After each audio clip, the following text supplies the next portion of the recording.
Hello team, welcome back. In the last section, we have discussed about the stacks. We have seen how we can create the multiple services with a single file. Today, we have created a new section and this is the first lecture of this section. So let's start with. So in this particular lecture, we are going to discuss what are the Docker secrets and how Docker Swarm secrets are being managed with the Docker Swarm. So first, let's discuss about the secrets. What are the secrets in the Docker?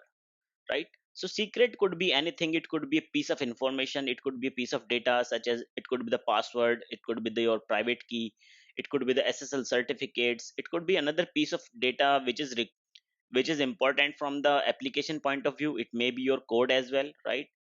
And a data which should not be transferred over the network unencrypted, right?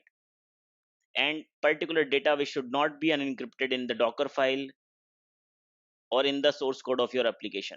So that all the things are covered in the secret data, right? Secret data can be your credential stores, where you are putting your different services credentials, where you are putting the internal users of your services. Suppose you are putting the password and username of your database services, you are putting the password and username of your servers, right? So secret data is something which is important for the organization, which could not be exposed to the external world. So the question is how we can manage this sensitive data. Till now we have not seen that if we our application are using some password, our application is using some username, then they could be encrypted or they could be encrypted or they could be hide, right? So we have seen when we was creating the MySQL, we was defining the password in the run command, right? And that was exposed to the user, right? That was exposed to the all developers who are using that particular service. And also that same password is being transferred over the network. If your service is running on some cloud machine and you are executing these commands from your local machine, that particular password is transmitting over the network, which could be the security breach and which could impact the organization security as well, right? So in the Docker Swarm, user can manage this kind of sensitive data with the help of Docker secrets. So in the Docker Swarm, Docker secrets are used to manage the sensitive data, right? Docker Swarm manage these secrets centrally and store them on their own disk in the encrypted form, right? And suppose some container want particular secret from the Docker Swarm, then that particular secret transmitted to that particular container over the network, right? And that transmission is also in the encrypted form, right? And only the granted container can access the granted secrets. It doesn't mean that if we have the 100 containers running in the Docker Swarm and we have the 5 secrets, then all 100 containers can access these 5 secrets. No, only the granted container can access the granted secrets. And this is the another important point, that Docker secrets is only available in the Docker Swarm mode. If you are not running your Docker engine in the Docker Swarm mode, then Docker secret is not available for you, right? They will not work with the standalone containers, right? As we have discussed, that only granted containers as well as only granted services can access the secrets over the network, and that secret when transmitting over the network, that should be in the encrypted form. Now let's discuss the another point of the secrets.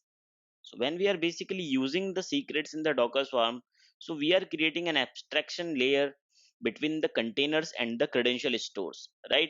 And that will help us in many fronts. This can be understood with a simple example. If we have a three environment, we have the production environment, we have the development environment, and we have the testing environment, right?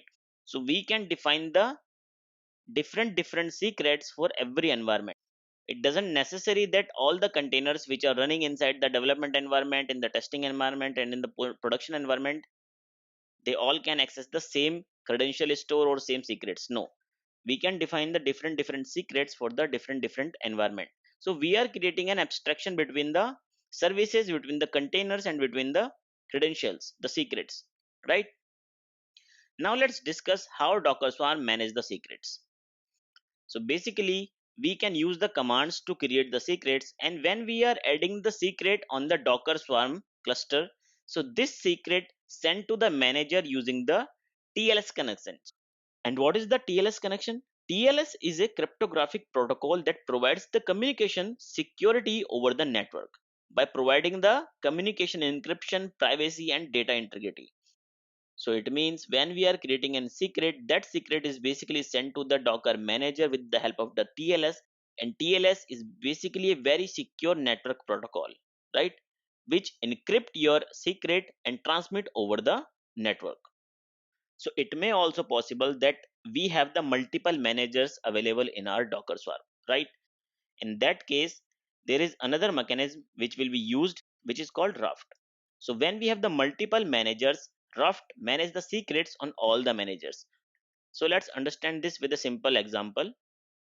So let's understand all the secret management with this with the help of this particular diagram. So over here we have the users which are available on the web UI, right? And they are sending some secrets. So in our application, in our Docker Swarm, we have the three managers, right? So when a secret will be transmitted to the manager, right? So Raft come into the picture, right? And Raft have their own internal distributed store. This particular secret will be stored inside the internal distributed store, and this internal distributed store have the 256 byte encryption, right?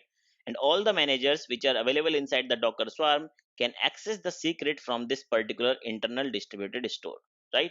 And the worker nodes, on the worker nodes we are running the containers, and suppose some container wants the secret, so container will access the secret with the help of a worker, and worker will send the request to the manager, so that manager will provide the secret to that particular container only. So this is the simple example. With this we can understand how the secrets are traveling inside the Docker Swarm. Now let's discuss how the containers are managing the secrets, right? So container works on a mounted decrypted secret.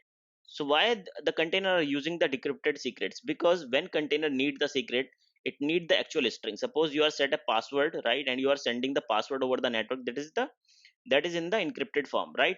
but but the application which is running on the container that need that particular password, right? So container use the decrypted secrets which store at a location of run secrets, right, which is inside the containers. So you can see if you are using the secrets for a container, then so where these containers are basically storing these secrets. So secrets are quite flexible as well. User can anytime update the secret of a particular service and revoke the access of a given secret from a given service, right? So this is the another security point from the container point of view, that when container is stopped running, right, the decrypted secret which is stored inside the container directory that flushed from the node memory, right? So when a container is basically stopping, it will flush out all the data which is mounted regarding the secret. So this is the introduction about the secret, like what is secret and how Docker Swarm is using the secret. In the coming lecture, we will generate the secret and we will see how service can use it, right? So thank you, team. Thanks for your time.